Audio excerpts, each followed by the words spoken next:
You're listening to the ESO Network, your station for all things geek.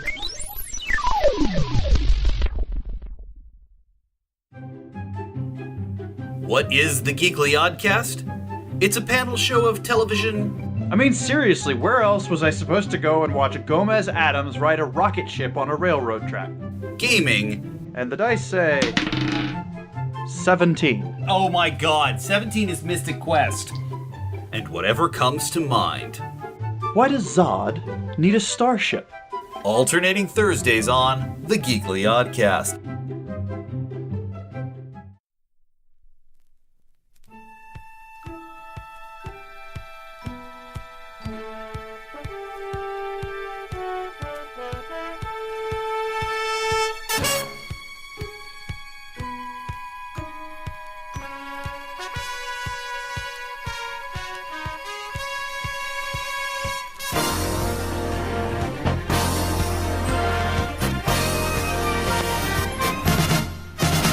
Hello and welcome again to the Monster Sci-Fi Show Podcast. I am your host, the Monster, and joining me for this special podcast is... Hey, it's me, Mr. Gene. How y'all doing? Mr. Gene is back to do our kind of official Monster Sci-Fi Show Podcast Top 10 Star Trek movies. So, yes, I am ripping this idea off from Empire Podcast. I'm bored. I'm washing dishes. We're doing what? We're doing, okay. And I love the topic, and I'm like, oh, we can easily do this. Easily. Because it's our blood. You cut us open, you'll find out Star Trek movies in there somewhere in our veins. And midichlorians? Do we have midichlorians? Wrong fucking genre. I know. God damn it. So, before we get started... Triple blood? Do we have triple blood? True what? Triple blood? No triple blood. That was stupidest thing. And I'll get into why I hate that movie, among many other things. Triple blood. Wait, what? Oh my God. So, what's your definition of a good Star Trek movie? All right, Star Trek, to me, I mean, it's one of the foundational sci-fi events of my lifetime. You know, I mean, it's been around since 1966. That's before I was born, but I remember being a child and watching those reruns back in the 70s. And I've grown up with it. Like you said, it's in my blood. It's just there. Right. And yet the constant enjoyment of having that out every few years. And we have Star Wars to thank for that. Because I don't think the original motion picture would have been picked up if Star Wars hadn't been such a hit. Right. And yet, watching those characters, those beloved characters, even though they're a little bit older, in new adventures, every 2 or 3 years was amazing. But what makes a good Star Trek movie? It's gotta be canon. It's gotta make sense with the show. You've got to have the same characters, and it's got to be entertaining and yet teach a little bit. I like the way that Star Trek throws in the quotes from Shakespeare, from Melville. Yeah. You know, and it elevates itself culturally that way. Right. That's something that Star Wars can't do. No. Like, they can't do time travel, but Star Trek can. You know, it's a little too often, but yeah. I mean, their stories are kind of linear. It's not like, I'm going to go back in time and tell my younger self, Darth Maul, not to be cut in half by Ben Kenobi. You can't do that. It's set. What's done is done. It's a galaxy far, far away. It happened a long time ago anyway, so what's the point? So, in any case, I think... I'm not sure if you're done. And you want a soundtrack too, don't you? Yeah, to me, what helps for me to make a really good Star Trek movie be more than just a Star Trek movie is the damn soundtrack. What got me more excited was hearing the opening to Star Trek The Motion Picture with Jerry Goldsmith's score. And I'm like, granted, John Williams had Star Wars, but when I heard Star Trek, I'm like, oh my God, that is a strong-ass theme. Of course, later on, they used that for Next Generation. But it was just like, we're making a statement, and here we are. So it was like a good response to what Star Wars did, but Star Trek did it on their terms, and it was just like, it got me really infatuated to listen to what they were doing, and their movies also reflected what the movies were about. So it's not the exact same familiar themes. It was just more tailored to what was going on, which I thought was fantastic. Yeah, but that's the thing also with us. And like Star Wars, but I mean, Star Trek had a TV show, you know, and the fact is, yes, we grew up with Star Wars, but I mean, Star Trek has always been a part of our lives. Right, daily. You know, almost. and it's weird that way. And the strange thing for me is that you can't recapture your youth, but you can grow with it. And that's what Star Trek has kind of done, as well as Star Wars in a weird way. But again, Star Trek has 11 years over Star Wars, and it had more of a foundation in our hearts, I think, growing up than Star Wars. Although once the Star Wars cinematic universe started, that was amazing as well. You can't beat that for, gosh, those first few years. Yeah, I mean, in fairness, when we didn't have Star Trek, there was the animated series that was on for a couple of years, and not until Star Wars happened did we get the motion picture, which it is at times so slow and boring, even for me who likes Star Trek. But if you ever get a chance to watch the director's cut of Star Trek, the motion picture, Robert Wise did help supervise this, in which they finally fix the formation of the ship of V'ger at the end. They cut down a lot more of the exploration of V'ger's anus because it was just way too many traveling shots. Just went on forever. So there was a lot of little things that they did right. So I was kind of happy with that and made the movie even better. But it felt like if you're reading your book, that's what you want to see. Kind of like slow story, the big romance reveal of seeing the Enterprise in dry dock, and just taking its time going around that ship, and the music is just building slowly, and it's just, oh my God. It rewards you as a Star Trek fan to say, look what we can do on the big screen for you, and you got it in spades. And it was thrilling to have to see these old characters again. It was like coming home to a family. You know, like, hey, what's going on with you? Well, you know, let me tell you a story about what happened. And it's fun. It was very familiar because you already were in love with that universe. Yeah, and those characters. So it was nice. And how it kind of called back to earlier characters. William Decker was the son of Captain Decker in the Doomsday Machine, in which he sacrificed his life, and that was his son. So there was a connection to that. And another connection, unfortunately, they borrowed the exact same lines with Decker and Ilea, with Troy and Riker. Yeah, when they met, I'm like, oh, geez. That was really transparent. But come on, Roddenberry, seriously? But I also like the way that you know, you had the movies and you still had the TV shows going back, and that was fun because I mean there were points where we had Next Gen and the Star Trek movies right as well. That was magical because that really fed the fire. Yeah, and you were waiting for them to pass the torch, which they eventually did, and they fumbled it a little bit, but it was... Yeah, but even then, you know, after Next Gen's run, you would think, well, we still got DS9, right? And Voyager. If only those had gotten movies. I mean, come on. That was kind of like maybe the biggest opportunity wasted is not having that one shot at least to be on the big screen.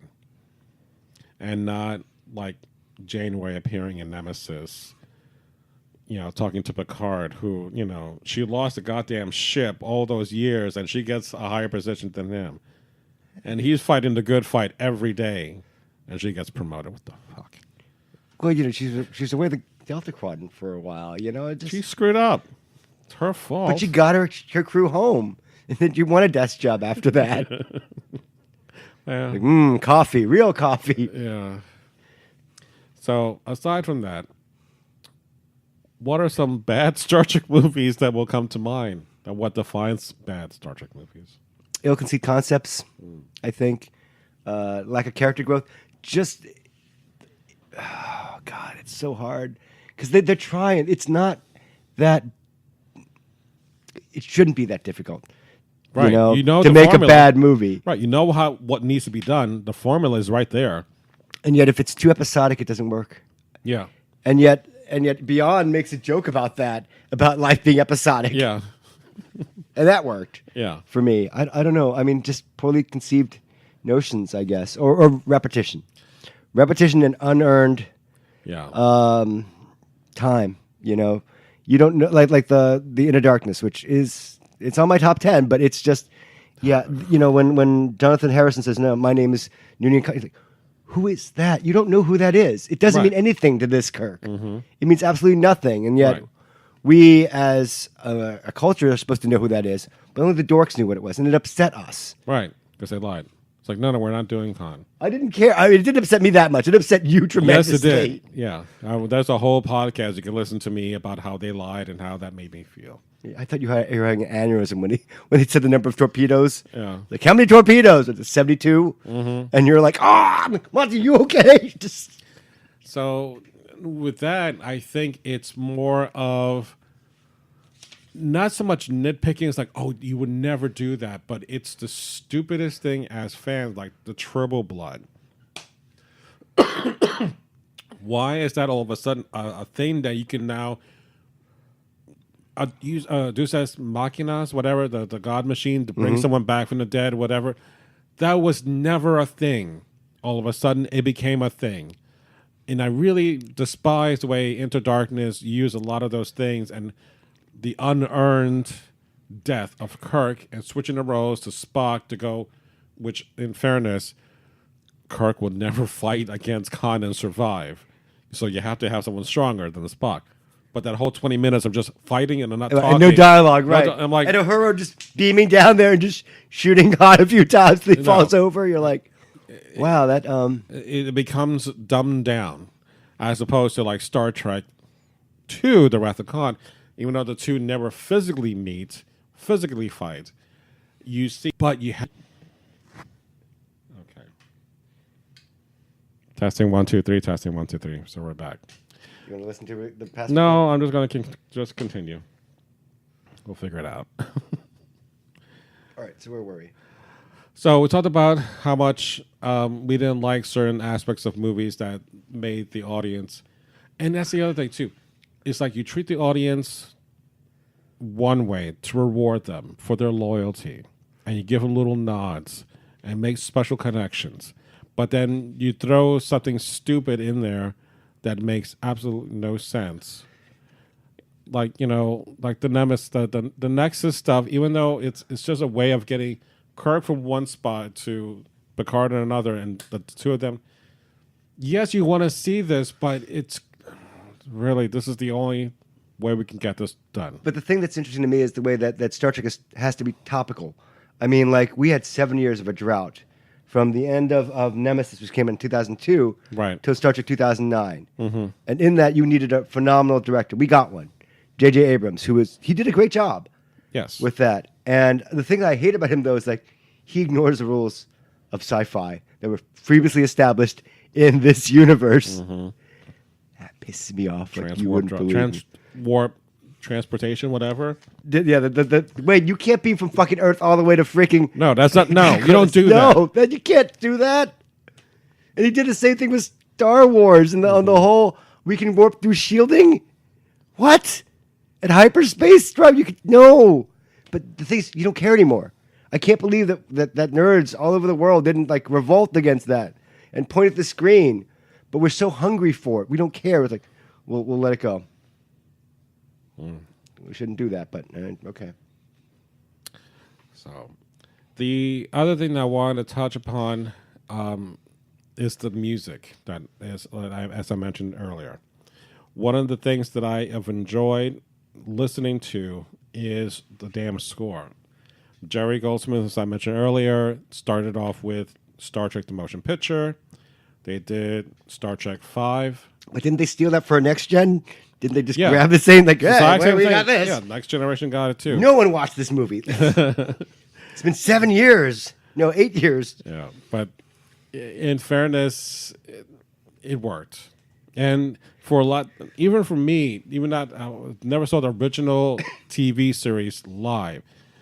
Next Generation became my Star Trek. It is. It is. Because you were alive, you were conscious, you were excited, you were Right. watching it Week every to week. and season to season, good and bad. Missing Tasha Yar in the process. But the score, the movie score really kind of kept me going. Like there are certain themes that are just fantastic. And even to a degree, the last score that Jerry Goldsmith did was Nemesis for Next Generation. It has a couple of nice little notes, but even by then, it was just like, no amount of work can really save Nemesis, in my opinion.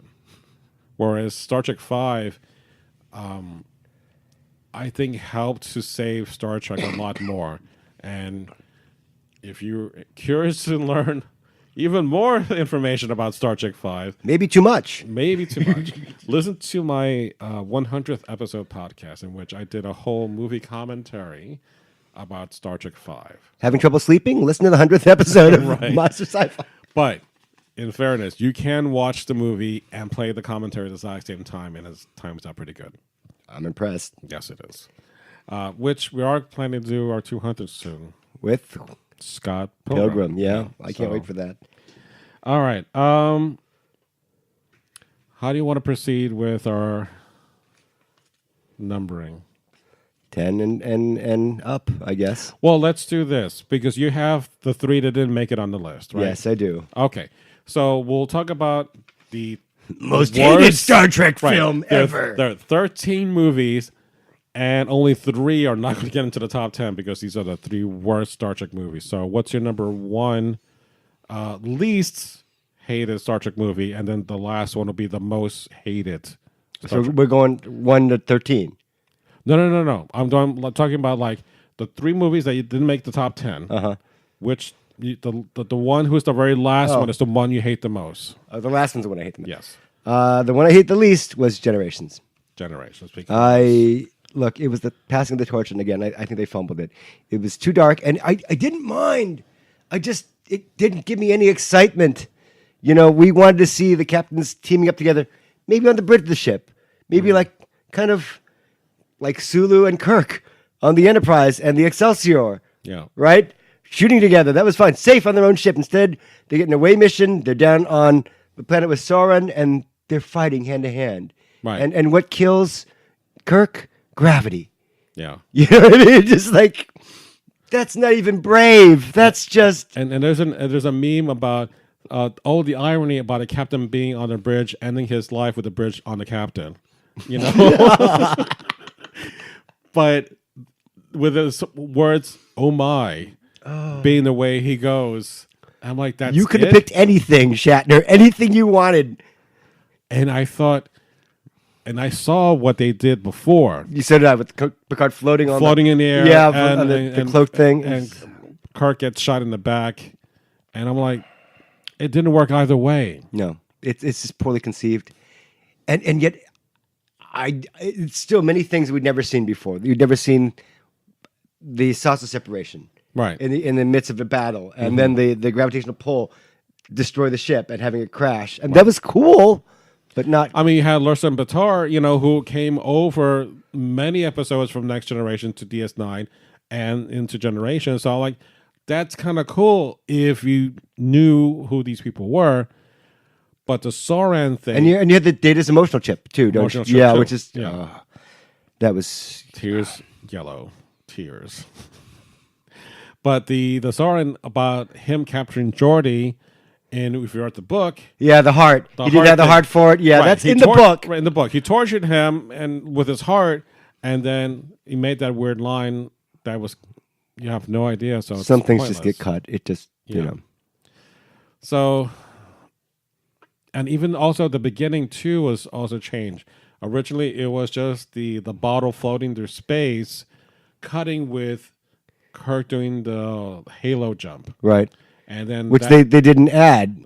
they just cut that out. They altogether. were, and it's interesting because I remember that before when 60 come out, they were like, "Yeah, we're going to be the next one," and Scotty's jumping up and down, and Kirk's like, "No, that's not going to happen." Yeah. And then they were denying that they filmed that, but they did. It's in the freaking trailer. What's Yeah. wrong with you people? Right.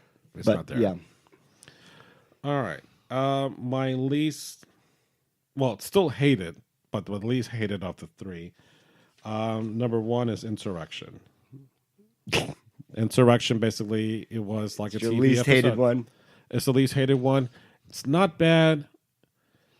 They're jokes. It's okay. I mean, it's still Jonathan Wesley Frakes. shows up. Does he show up? No, that's right. No, that's no, right. no. That's Nemesis. That was Sorry. Nemesis. Which Sorry. he's there and then he's gone. He's got that. Yeah. Riker's got that clean-shaven face. Yeah. That's right. But with that, there are moments in which Picard does really good stuff, but like the jokes fall flat about Worf and how he's getting a pimple. Right. Well, they're on the planet that regenerates people. Right. But then Deanna and Beverly talking about how their their breasts are lifting, lifting, and I'm like, oh my God. Privately, yes. I would say Yes. I want to know Take more. your Right. deteriorating bodies and regenerate to the way I remembered you back in 1987. That's fine. But then, like, there's a scene in which they're in a library that they are researching, right, in the library, and they're being shushed by a space librarian. I'm like, you got to stop that. But the one moment that I did like, when Riker shaves his beard, smoother than an android's bottom, and then Data texts, like, no. Hysterical. And I love that. But it's not a bad TV episode. It's just, it shouldn't be on the big screen. It's like the X-Files, the second movie. It was like, it reads exactly like a TV episode. You should not have to pay for watching that crap. I agree. So, all right. So your number two. My number two least favorite, well, whatever, is The Final Frontier, Star Trek V. The thing is that almost meant higher because it has great lines. Yes. It's got some really funny lines, like "Why does God need a starship?" Best line. Yes. That's amazing to me, and the bonding scene in that with the campfire in Yosemite National Park, I think. Yes. With the marshmallows and the singing "Row Row Your Boat." That is the three original characters. That's great, but I can't. It just. Maybe you're upset with the product placement of. I don't the mind. Stave Puff. I almost. I think I have one of those somewhere. It holds 4 marshmallows. That's pretty cool. And I'm like, you couldn't just put your hand inside of a bag that you just take one out. You don't have to have a dispenser for marshmallows. Look, you can eat Pez, all right, on its own, but you know. Which you have to load it up. I know. And the dispenser. So, but you know why he calls it marshmallows? Please enlighten me. Well, if you listen to my podcast, you would know.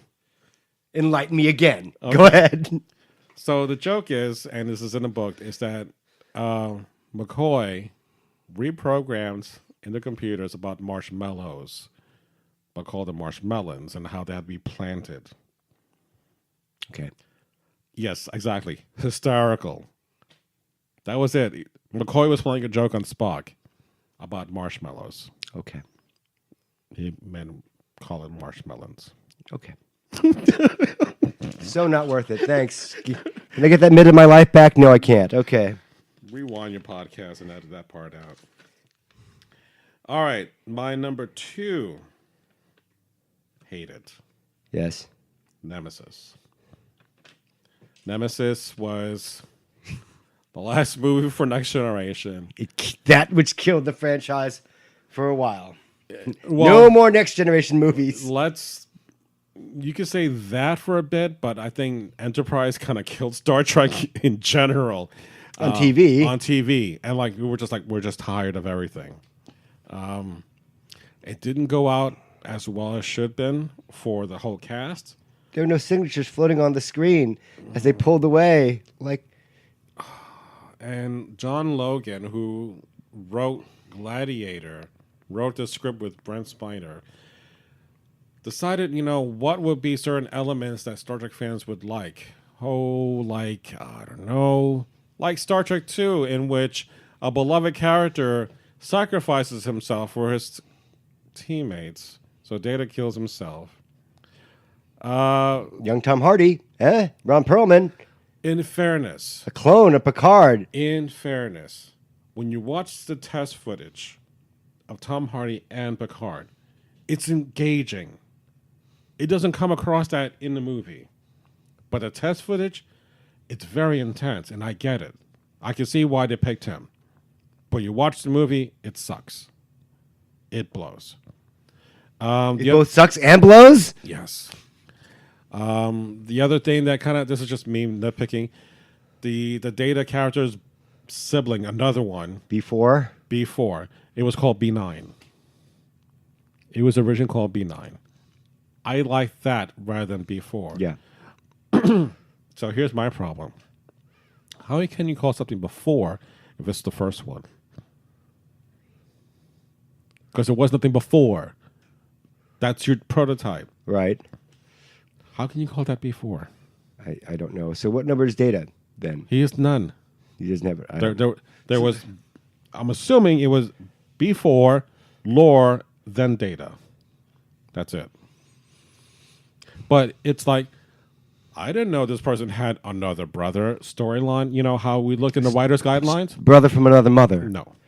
You know how in the Star Trek writer's Undercover guide, brother. Yeah. I'm going to punch you in the face. I'm sorry. The line is, in Star Trek, when you want to write for a Star Trek I have the manual. Right. You cannot introduce this person's brother. You can't do that. Right. You can't do this kind of story. Everything's got to stay in syndication. So, yeah, you Right. can't do that. Right. But they did it. They broke the rules. So I really hate Well, that. the movies, though, not TV. Still, I didn't care for it before whatsoever. But the movie itself, what was funny was that the director, Stuart Bard, has no directing experience except for one, Executive Orders. And that's the one with Kurt Douglas, Steven Seagal. Steven Seagal, that gets killed I love that moment. because he gets killed early. Oh my! In the beginning moments, and Steven Seagal gets sucked out of that airlock, I clapped. I was just so thrilled. And I'm I'm like, like, yes! Wow, you killed him off early. I give you bonus points for that because I hate Steven Seagal. Yeah, you're not Right. going to make it. You will. And the Yeah. Great. So I think this was the second movie, but because he was more of a film editor, he did work on, I believe, Superman 2. So, with all his experience that he had as editor, it didn't necessarily... It doesn't translate necessarily. No, but then again, remember JJ did say that he's not a Star Trek fan. No, he wanted Star Wars. Right. So, but because he had an outside perspective, he kind of made Star Trek 2009 phenomenal. He brought in the lens flares. Yes. That was just too much. But he made that movie engaging. It was fun. It was fun. Super engaging. And I my favorite part about that movie, which again it's up on my list, but the fun thing, the most brilliant thing about that movie that I love the most was that you actually made a Star Trek movie that doesn't touch the original timeline. Yeah. And it should not piss off the original Trekkers.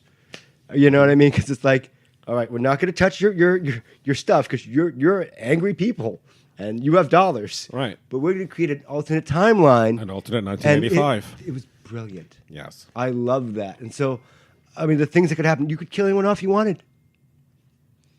And that was just really well done and well thought out. Right. So, And then they did Into Darkness.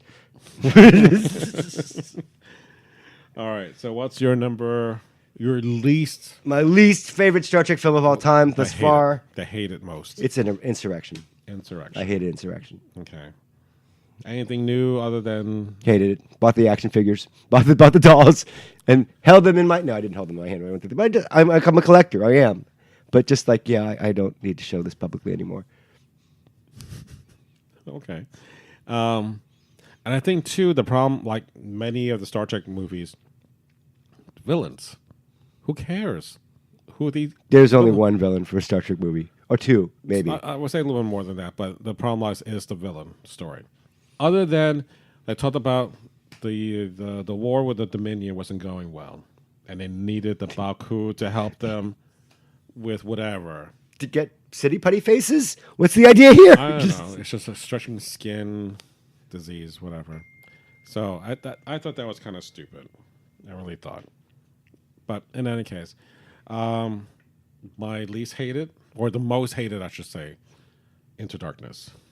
That's not fair, but I can't touch your opinion. Yeah, it's just wrong on so many levels, because there's a certain point up till he says his name that you can still watch as a non-Star Trek fan to be okay with. I understand why they did that, and we've gone over this I know. many times. The thing is that the idea that they had, it fails. Mm-hmm. It's a love letter to Star Trek. It is. It's just too soon, and you were experimenting, and you should have done it with a major motion picture. Right. But thank God, because of the 50th anniversary, you got a third movie to do. But I don't know. For me, I have to admit this. Like, the 2009 movie was red hot. I love that movie. Mm-hmm. I was like, what are you going to do next? Give me something new. You gave me the same shit I've had before. I'm not happy with that. But the thing is, for me, that cast, I love that cast. Yeah. It's glitzy, it's glamorous, it's fun. I mean, even the part that Carol Marcus, I was just like, oh, they're going to do Carol Marcus. They could have done anything with it, and they didn't do anything with it. And then she's in that one shot of her turning around in her underwear. And don't get me wrong, I love that, but I'm like, I still love that, but I'm still like, did that add anything to the story? No, but give me 5 minutes. So I enjoyed it. I'll give you 2 for you and your crew. But yeah, I that's a lot of things like that. I'm just like, no. You're just angry, though. I know. And the thing is, the anger affects your opinion, which it's fine. I mean, I can watch that. Right. I would watch that movie 2 or 3 times before I'd ever watch Insurrection again. What do you want to watch? Do you want Insurrection? Do you want to watch, Final Frontier? Or do you want to watch fucking In the Darkness? I want to see Insurrection with an erection. Then you're going to have to leave Troy and Crusher on that planet for a while longer. I mean, I don't know. I mean, you're entitled to your taste. I know. I mean, I didn't mind it. The thing is, for me, again, you asked me what makes a good Star Trek. That movie was relatively entertaining. And guess what, Monty? If you didn't know the past about Star Trek, you would have been completely okay with this. That's the other thing that I feel. But that's the thing, you couldn't escape the past. Right. Because people, I'm watching, they didn't know who the fuck Khan was. They're like, fine. They were fine with it. Right. And that's why I feel even more upset because they don't know their history. They don't have to know their history. Because they were children. They got gypped. That's the problem. Look, Monty, I mean, every generation has their own sci-fi epics. We got lucky. We got Star Trek. We got Star Wars. Then came Harry Potter. And then the Two Towers. You know what I mean? The Return of the King. Oh, God, what the fuck is the name? The original name of the damn Hobbit thing. Okay, The Hobbit is terrible. The Fellowship? Yeah, The Fellowship of the Rings. Thank you. God damn it. The Fellowship with the Flashlights. But you know what I mean? Everyone gets their epic things. God, I'm sorry. Some of them got the New Moon, the Twilight episode. I'm sorry, that's what you got, you Hunger millennials. Games. That's crap. Maze Runner. What? Yeah. Exactly. All right, so we're going to take a quick break. We're going to tally up our top 10 and then give you the official list, not just Gene as lessons separate from mine, but our top 10 movies of Star Trek. We have to do math now? We're going to do math now. Okay. Hello? Hello? Hey, who's interrupting my intro? Is this a joke? This is no joke, kid. This is the Earth Station DCU podcast. No closing anybody. Sickening. We're not that kind of podcast, kid. We talk DC news, comics, movies, and television. You gotta do better than that. We review Supergirl, Flash, Legends of Tomorrow, and Arrow every week. That a fact. How much do I owe you? You don't owe us anything. The podcast is free. I just heard this story in the cab, and it is all I can think about. We are part of the ESO network. This is amazing. Why, thank you. And join us every week for another edition of the Earth Station DCU. Now, can we get back to the show, please? We are back. Oh. Yeah. After these messages, we're right back. We're back. Okay. Wagon wheel. Bang, bang, bang. Bang, bang, bang. All right, so the interesting thing is that we have a couple of ties. So we don't have necessarily 10 spots because a couple movies are tied. So it goes to number 8, which is a tie. We have coming in at 1 point each is Generations and Nemesis. Okay. So Nemesis was my number 10. Generations was my number 10. Okay. Coming in at number 7 again. This is a no, this is not a tie. No, it is a tie. Sorry. Into Darkness gets 3 points. That's probably all because of me. It's all because of you. Star Trek 5 gets 3 points from me. Okay. So then we go into number 6, I think, which is another tie. Star Trek 3 and the motion picture. Star Trek the motion picture.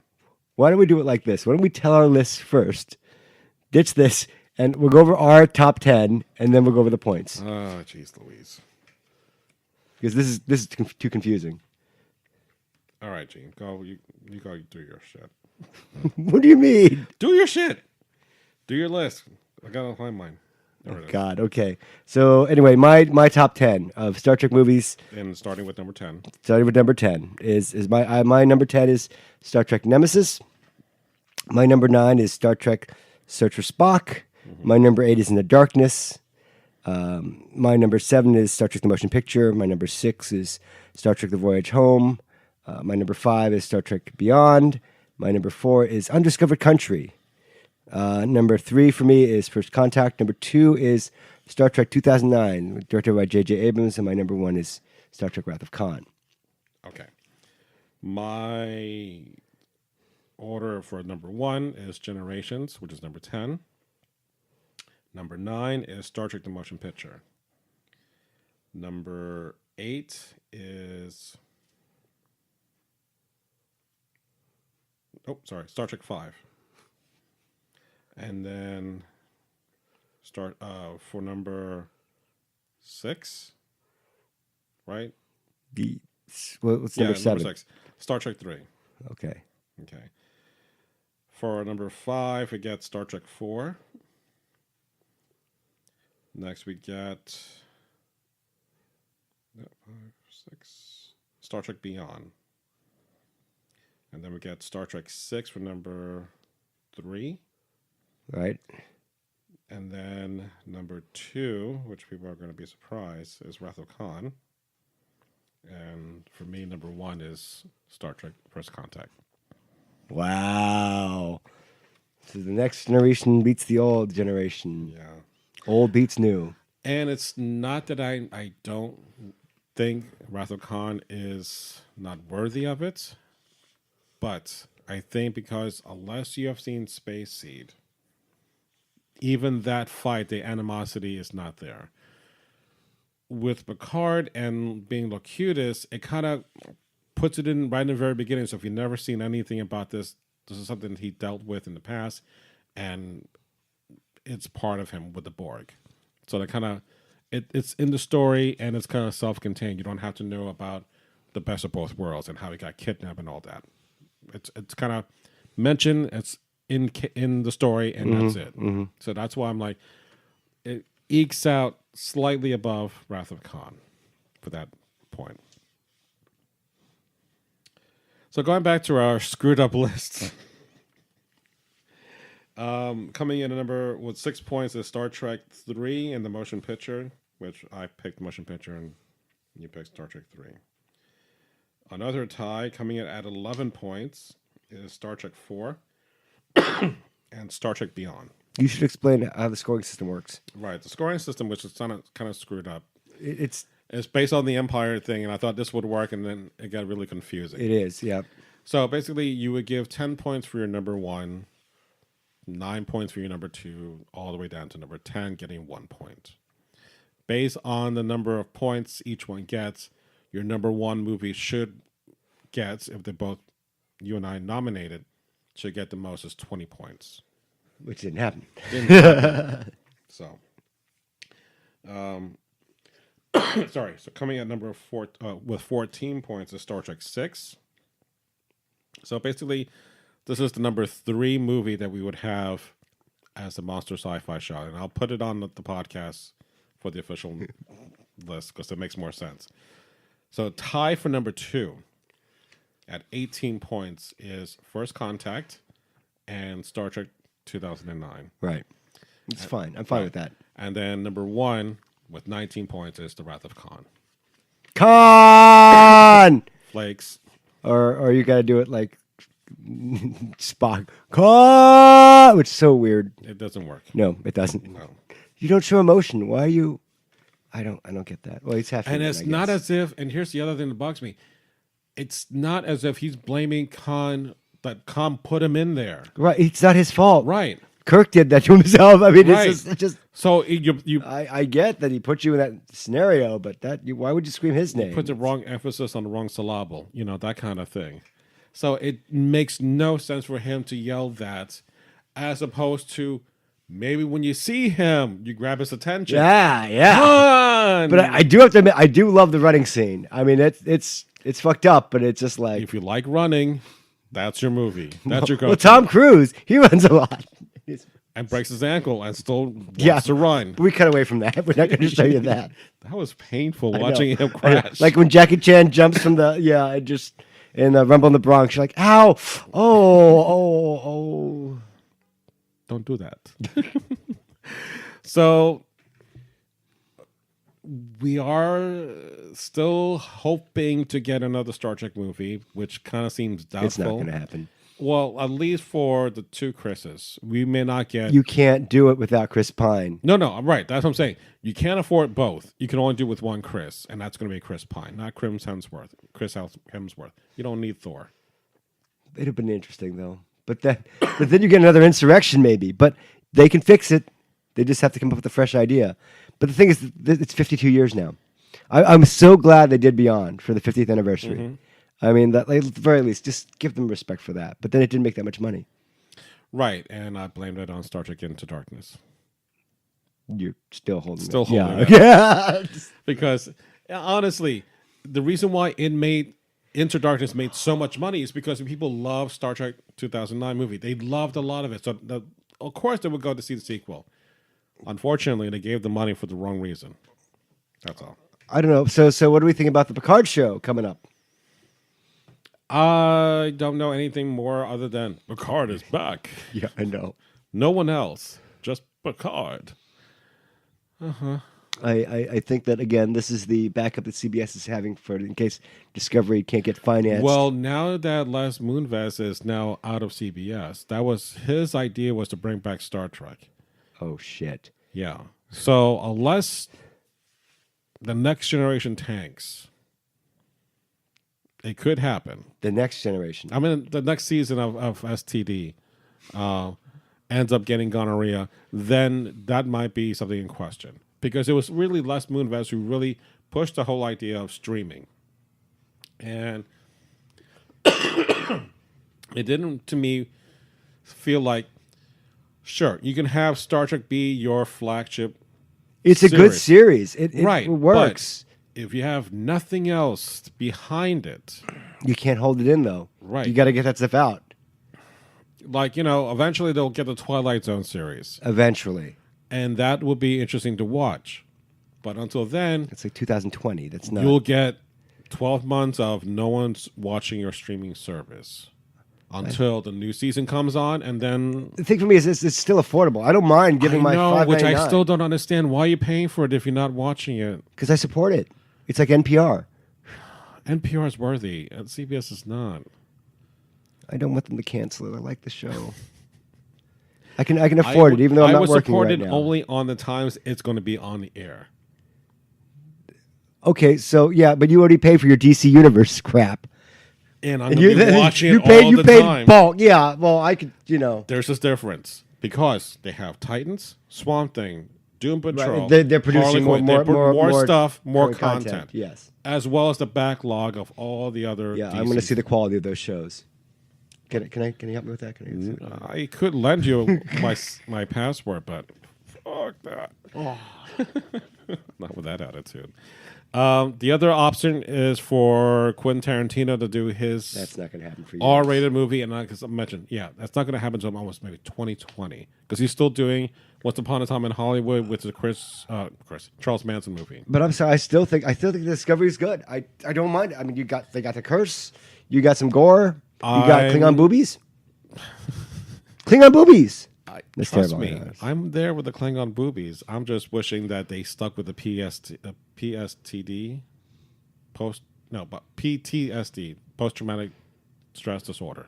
Okay, I wished for that guy. Yeah. I forgot his name. He's still on the show, and so I is know Hugh. he's still on the show. I'm like, why? I don't know either. I'm like, I don't know what you guys are fucking doing. If they had done that, I would have been really interested to see that kind of storyline, because we would never see a male hero or a male role take on what has been traditionally a woman's role of sexual abuse in the hands of That's her a good point. captors. Yeah.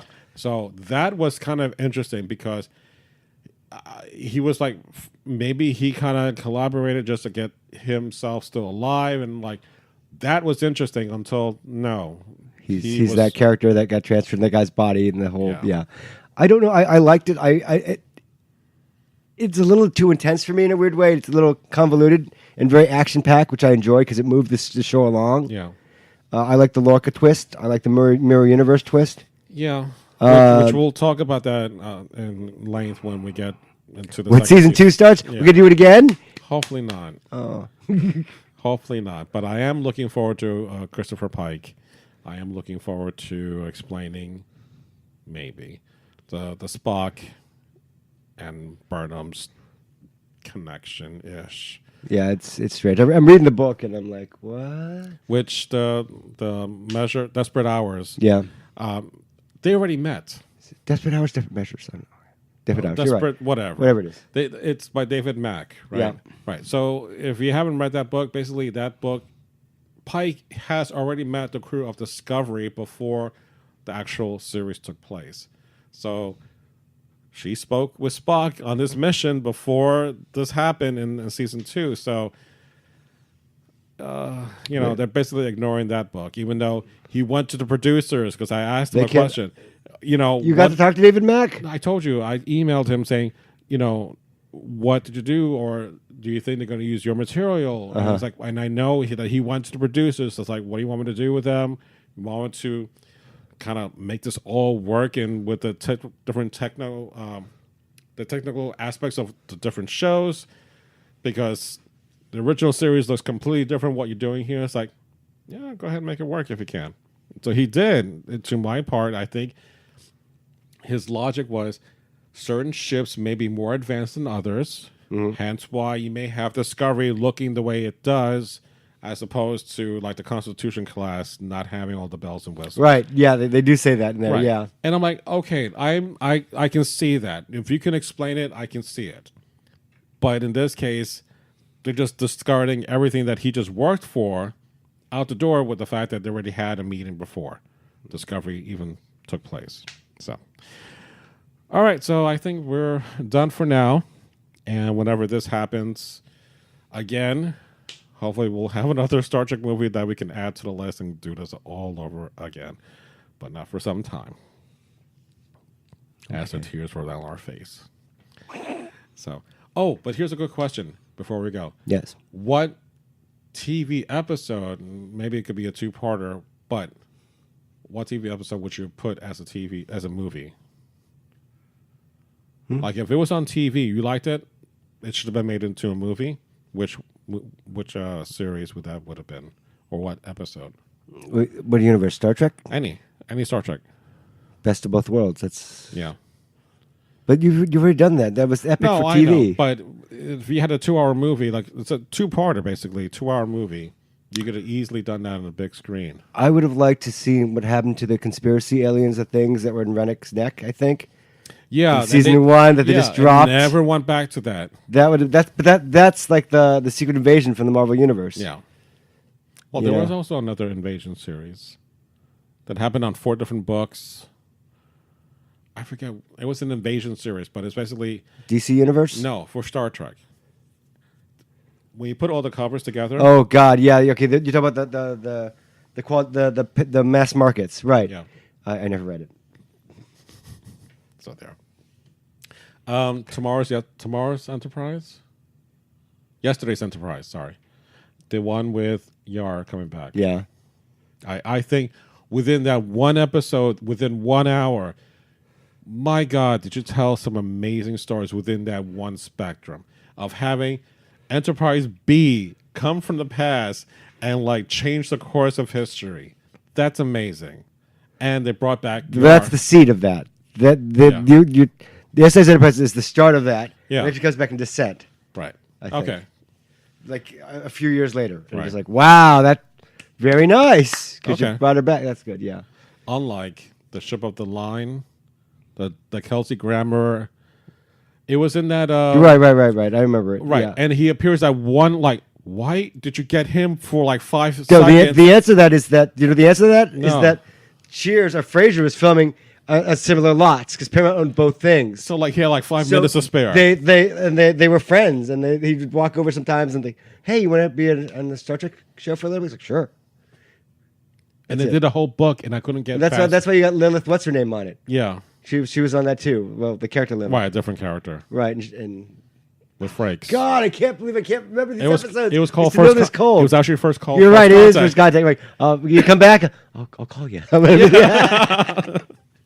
So as you can tell, we're kind of nerding out just our lonesome selves with no women around about Star Trek. So, if you happen to do this list, if our list sucks, let us know, please. That'll be kind of cool. But email us at monsterscifishow@gmail.com. You can still follow us on the various social networks. And on that note, yeah, we'd love to hear from you. And Monty will still do origami. Screw the origami. That ship sailed. So, on that note, thank you very much, Gene, for joining. Oh, it's a pleasure. And so, thank you guys for listening to us and to the Monster Sci-Fi Show podcast. It's sci-fi from a certain point of view. Live long and prosper, or eat shit and die. Wow. There's Klingons in the starboard bow. I'm just saying. We're done.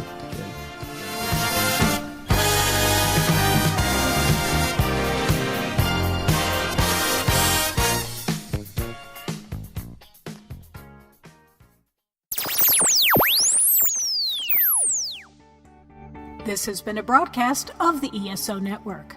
Be part of the crew and help support our shows by donating to our ESO Patreon or by shopping through Amazon.com or the TeePublic store, which can all be found at www.esonetwork.com. The ESO Network, your station for all things geek.